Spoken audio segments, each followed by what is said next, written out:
buck and roll this week and an easy knee to elbow off the buck and roll. So the first thing we're gonna look at is just real basic buck and roll setup. I'm gonna trap the wrist, trap the arm here. My elbow keeps his leg from coming up, and I wanna keep his foot where it is.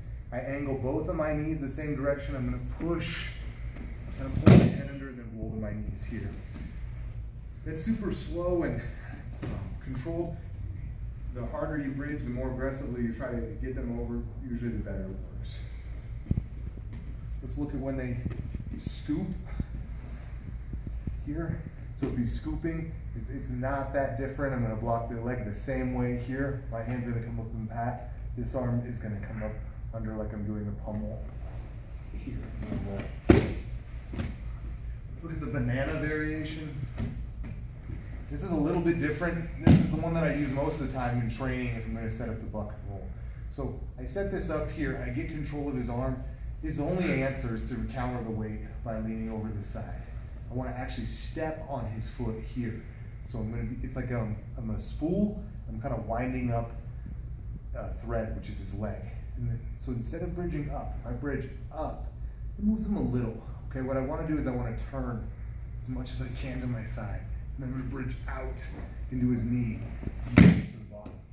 It's a slow roll, and there is a little bit of risk getting your back taken. So as I start to turn here, I want to pull my head under in case I can get the roll. That's helpful. All right.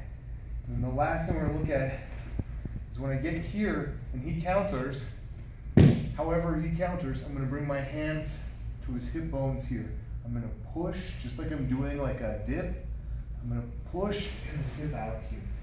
Go right up to this footlock position, or I can go to my butterfly. I usually get smashed there with my long legs, so I definitely prefer going here and setting up my sweeps or going after whatever you want to go after.